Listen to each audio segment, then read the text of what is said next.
When I was 10 years old, my kingdom had nearly 80,000 people. By the time I turned 30, fewer than 300 remained. There was no war. No plague. No famine. No invasion. People simply left. They walked into the desert at night. And never came back. My name no longer matters. The kingdom I came from has been forgotten by history. Even the maps that once showed it have disappeared.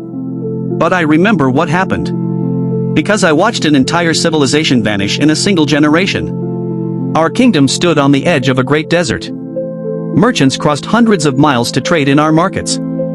Farmers filled our granaries every year. Travelers described our cities as some of the richest in the region. Life was stable. Predictable. Most people expected it to stay that way forever. Then the reports began.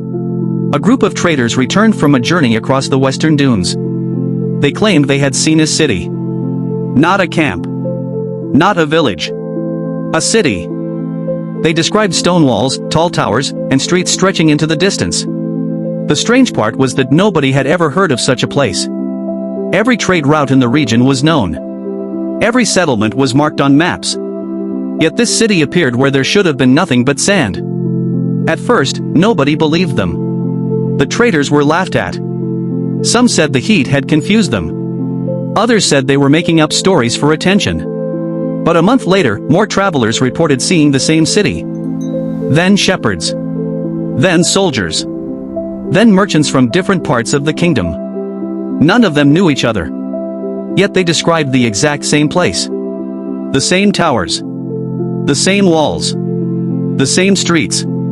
Soon, curiosity spread everywhere. People wanted to find the city.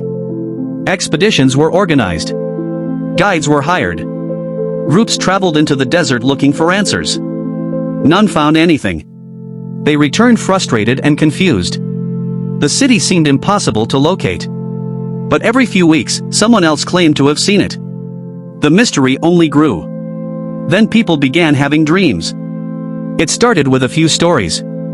A farmer dreamed of walking through empty streets. A merchant dreamed of standing in a silent marketplace. A soldier dreamed of climbing a tower overlooking endless sand. The strange thing was that all of them described the same city. Word spread quickly. Soon, hundreds of people reported similar dreams. Many woke up convinced the city was real. Some became obsessed. My closest friend was one of them. His name was Aaron. At first, he talked about the city occasionally. Then he talked about little else. Every conversation returned to the same subject. He filled pages with drawings of streets he had never visited. He sketched towers he had never seen. One evening, he told me something that still chills me today. I think the city wants to be found. I laughed.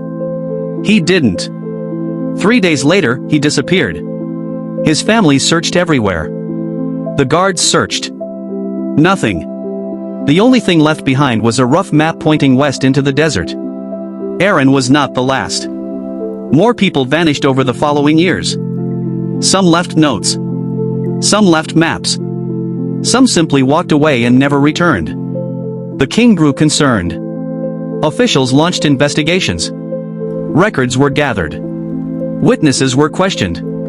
The results made no sense. Most of the missing people had one thing in common. They had either seen the city or dreamed about it. The king ordered large military expeditions into the desert. Hundreds of soldiers searched for weeks. They found no city. No ruins. No roads. No evidence that anything had ever existed there. Yet the disappearances continued. As the years passed, fear replaced curiosity. Families stopped discussing the city. Parents warned children not to speak about it. Travelers avoided the western routes.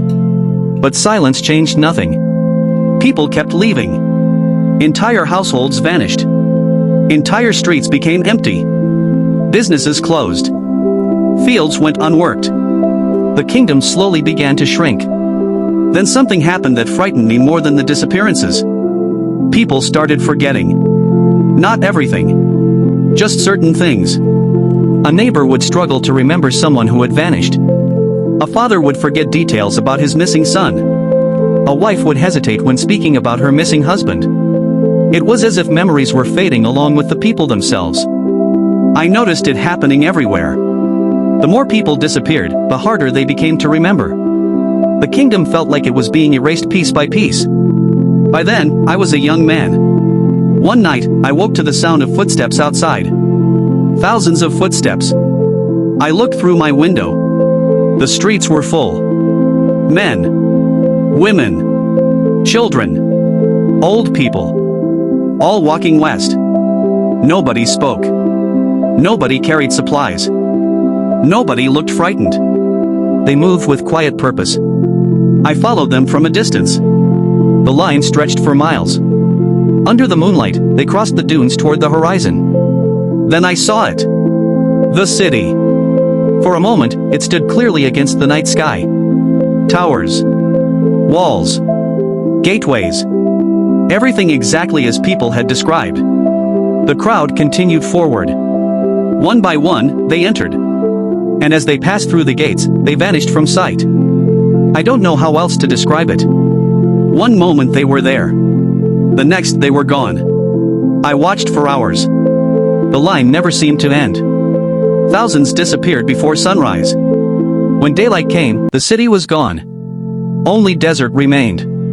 The next morning, nearly half the kingdom was missing. Panic spread everywhere. But there was nothing left to do.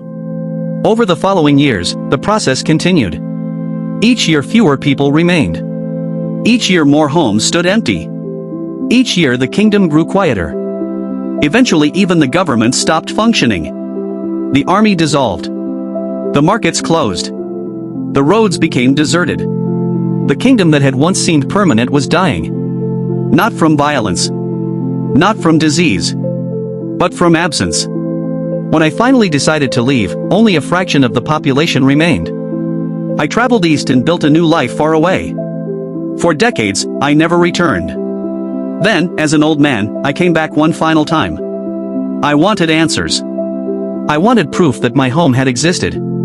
Instead, I found almost nothing. The cities were gone. The roads were gone. The farms were gone. The desert had swallowed everything.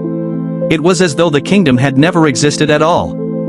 As I prepared to leave, I found a stone buried beneath the sand. Carved into it were words worn down by time.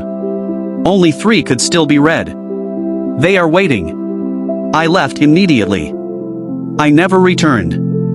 And even now, after all these years, I sometimes wake in the middle of the night with the feeling that someone is calling my name from very far away. Somewhere beyond the dunes. Somewhere lost to history. Somewhere that is still waiting.